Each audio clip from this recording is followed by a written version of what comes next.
They called me a beggar, right there, under a chandelier I paid for. My own father raised his glass and said I'd never contributed a dime to this family.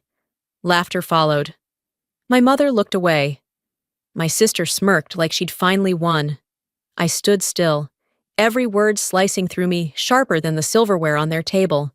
They didn't know the truth, the celebration they were so proud of. Every drop of champagne, every flower, every damn candle was mine. My name is Adelina Fairfax, and that was the moment I stopped funding my own humiliation. Charleston shimmered that night, the kind of Southern elegance my family prided themselves on. Crystal chandeliers, white roses, champagne poured like liquid applause.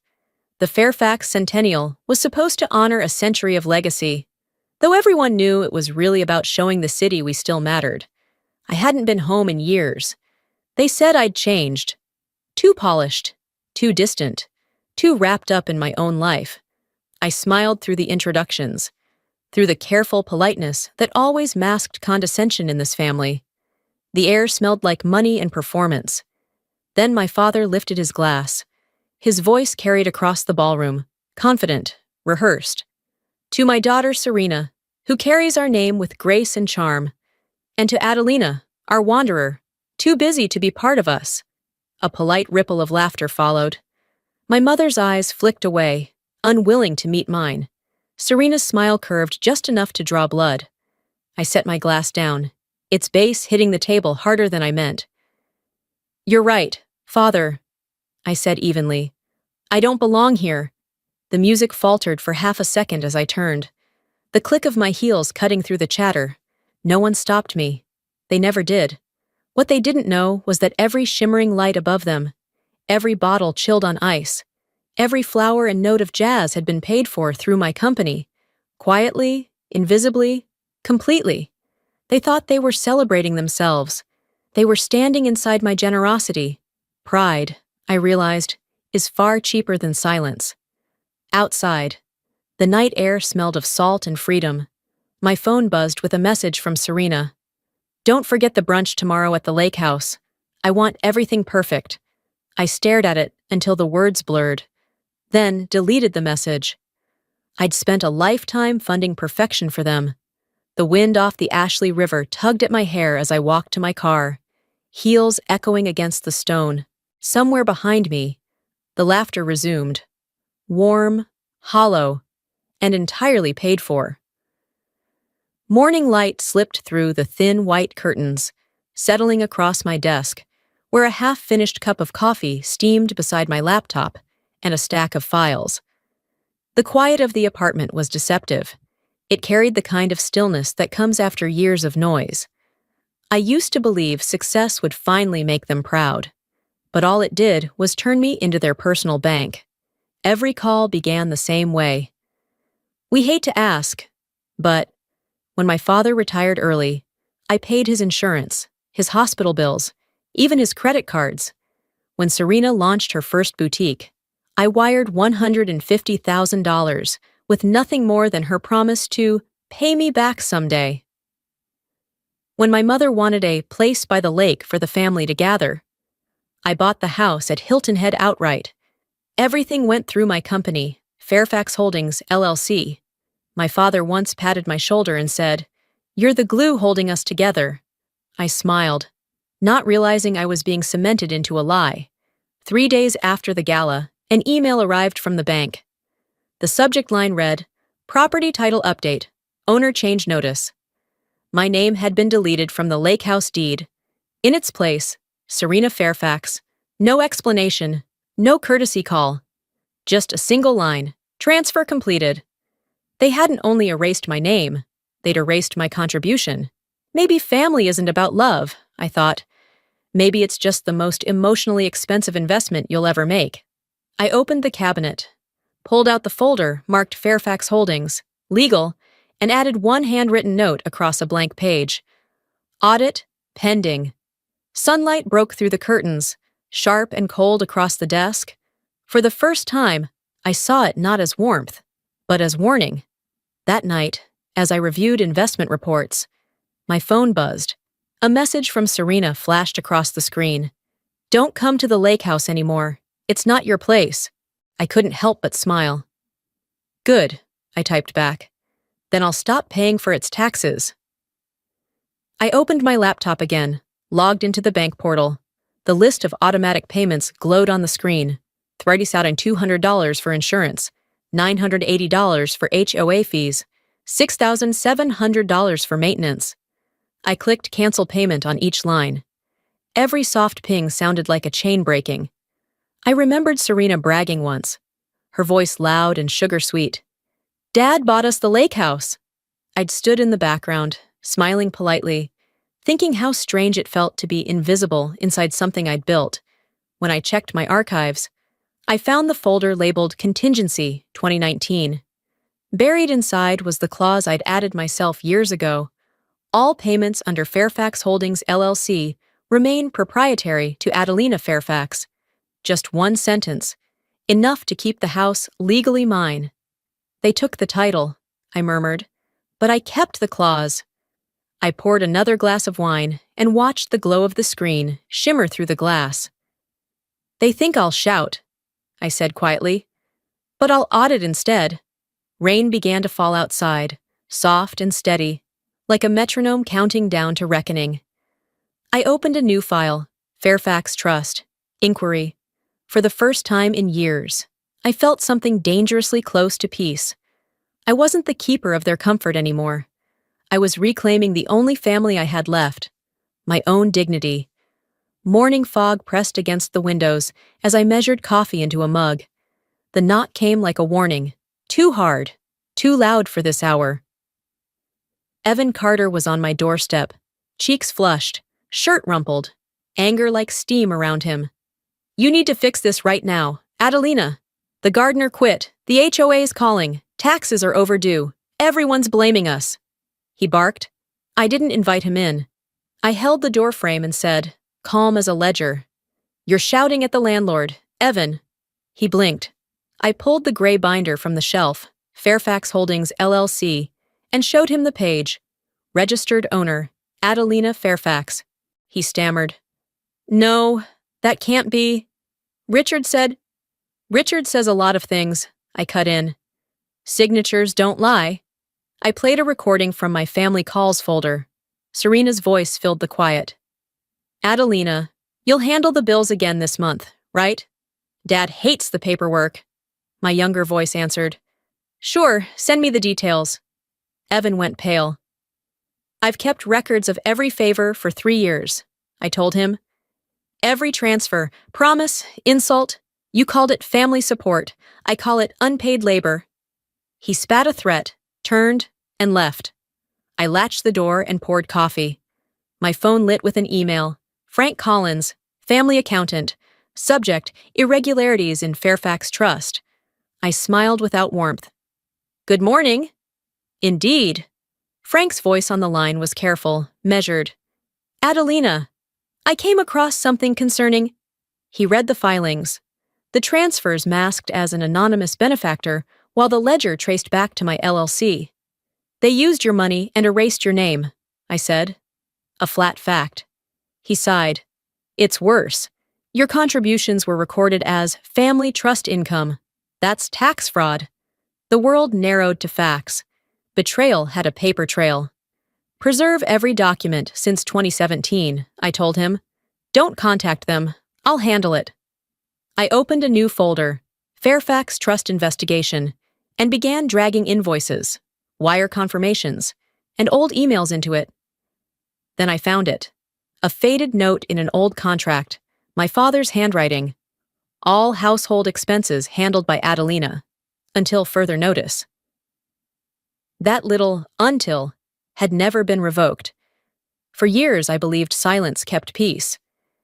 Now I saw silence kept receipts. I texted Frank, "This will go legal." The sun dipped low over the harbor, and for the first time in a long while, I felt deliberately awake. A creditor finally calling the family to account. I drove to Savannah that afternoon, the city's glass towers catching a pale winter light. Her office was exactly as I expected. Minimal, efficient, no distractions. Rebecca Lynn didn't bother with small talk. She read the files I handed over, eyes moving like a scanner, then looked up and said 3 words that felt like a punch. They mortgaged it. The loan, she explained, listed me as guarantor, roughly $480,000. For a moment, the floor tilted. They hadn't just taken a house. They'd taken my name to borrow against it. They impersonated me, I said, voice steady. She slid a form across the desk. Emergency asset freeze. It stops transactions immediately, she told me. It's legal and fast. I signed without hesitation. The ink dried like a verdict. That evening, Serena called. Panic and tears threaded through her words. Did you freeze the accounts? Dad's furious. The loan office called. I listened, then answered plainly. You used my name. Her accusation bounced back. You're destroying us. I clipped the call. I'm auditing, I told myself. For the first time, silence belonged to me. A week later, Charleston woke to headlines. The trust was frozen. Neighbors whispered in church foyers. My mother rang, voice breaking. You humiliated your father, I replied. Calm. You did it yourselves. I filed the papers. My father texted a warning. I forwarded it to Rebecca. Threats help your case, she said. Rebecca sent the preliminary audit. Flagged transfers. $42,000 for home repairs that had remodeled Serena's boutique. $18,000 labeled educational fund that bought a cruise. $31,000 for family maintenance that paid for a Mustang. At the bottom, a hidden line. Transfer to Fairfax Heritage Fund, $280,000. An unregistered slush fund. Serena the recipient. She wasn't merely complicit, she was running it. That night, Serena posted for sympathy. 100 comments of allegiance. I scrolled past. They perform pain online while I assemble facts offline. Rebecca asked. Does social pressure bother you? I shook my head. I need evidence, not applause. Sarchat. She filed the suit. I walked the Riverwalk alone. The water steady and indifferent. Let them talk. Tomorrow they would have to answer. March in Charleston carried that damp, heavy wind from the ocean that always smelled faintly of salt and judgment. Inside the courthouse, the air was cool and sharp, the light harsh against the dark wooden benches. I sat beside Rebecca Lynn, her files neatly stacked, her posture straight as a blade. Across the aisle sat my parents and Serena, the same faces that once smiled at my expense, now pale beneath the weight of fluorescent truth. I hadn't come to destroy them. I came to prove that every dollar, every party, every inch of their reputation had been built on the checks that carried my name. Rebecca leaned closer and murmured, When lies reach court, they stop being stories and start being math. Good, I whispered back. Let's do the math. Howard Mayfield, their attorney, rose with practiced indignation. This is a misunderstanding, he declared. Mrs. Fairfax was simply helping her family. Rebecca didn't even look at him. She clicked her remote, and the screen behind her lit up.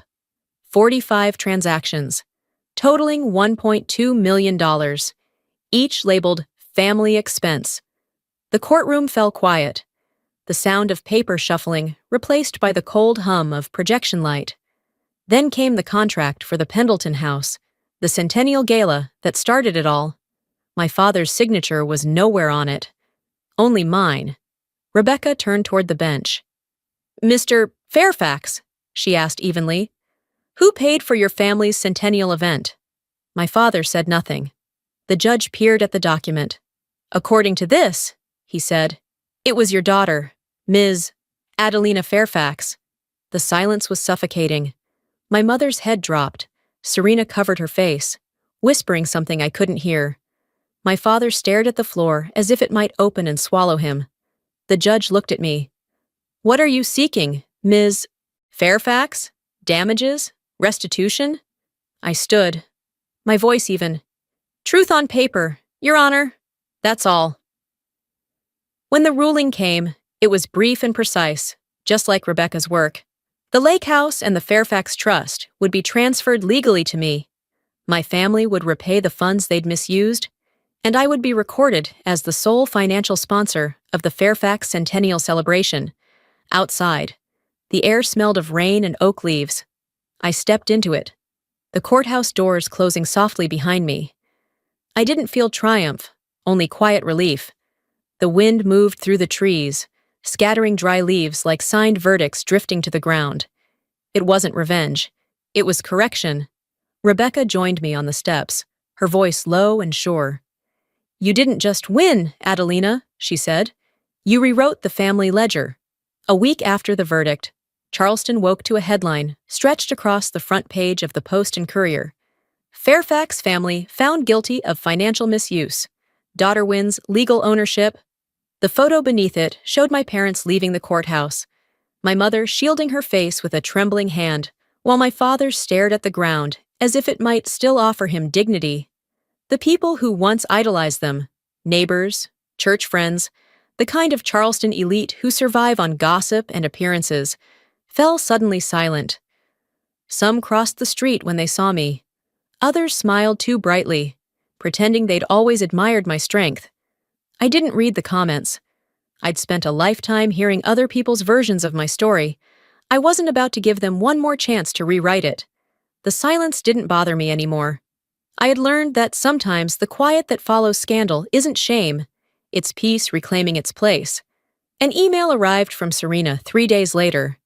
The subject line read simply, "Please." Her message was short. "Can we talk? Maybe settle this privately? Please, for Dad's sake." I read it twice, then typed back, "You should have cared about Dad before you used his name to steal mine." I didn't hit send immediately. I let it sit there for a few minutes, the cursor blinking like a heartbeat, before pressing enter. Some truths deserve to land without hesitation. 2 months later, the Lake House went up for auction. The ballroom where it was held was smaller than the court, but the atmosphere carried the same weight, a crowd of quiet faces, a mix of curiosity and judgment. The property sold quickly, to a real estate trust that offered nearly twice its appraised value. I watched the bidding unfold without flinching, my expression steady, detached. When the gavel fell, the applause was polite, uncertain. Every cent from that sale went straight into a new account, Fairfax Women's Trust. The name made a few attendees shift uncomfortably. I wanted it that way. It was a fund dedicated to women who'd been financially trapped or manipulated by their families. Women who, like me, had paid the price of loyalty until they could no longer afford it. My father came to the auction near the end. He stood at the back of the room, smaller somehow, his once confident posture replaced by something quiet and fragile. When the crowd began to disperse, he walked over. "Was this revenge?" he asked softly, as if the answer might still absolve him. I met his eyes and shook my head. "No, Dad," I said. "This was balance." He nodded once, not in agreement, but in resignation, and turned away before I could see his expression fully. I didn't follow. There was nothing left to explain. The scales had leveled themselves, after everyone was gone. I stayed in the room for a while, listening to the faint echo of chairs scraping against marble, of a hammer striking wood one final time. The echo reminded me of something Rebecca once said. Justice doesn't always roar. Sometimes it signs paperwork and goes home. When I finally returned to my apartment by the river, Charleston's skyline was painted in the soft gold of early evening. My phone buzzed over and over. Messages, missed calls, statements from the press. I let them pile up on the screen without reading a single one. On the table waited a cream-colored envelope. Inside was an invitation to the opening ceremony of the Fairfax Women's Trust. I stood by the window, watching the sun slide beneath the horizon, the river glinting like molten silver. For years I'd been told that legacy was about what you leave behind. But as I traced the embossed lettering of my own name on the invitation, I realized how wrong that was. "Maybe legacy isn't what you leave behind," I whispered. "It's what you take back." The room was quiet, the kind of quiet that used to make me uneasy. This time, It felt right. The kind that follows the closing of a long, overdue chapter. 6 months later, on a warm summer afternoon, a plain envelope appeared in my mailbox. No return address, just 3 handwritten words on the front. For your records. Inside was a single photograph. Me, walking out of the Fairfax Centennial. The chandeliers behind me glowed like a fading constellation. My face was turned slightly toward the door, eyes fixed ahead, as if I already knew that was the last time I'd ever look back.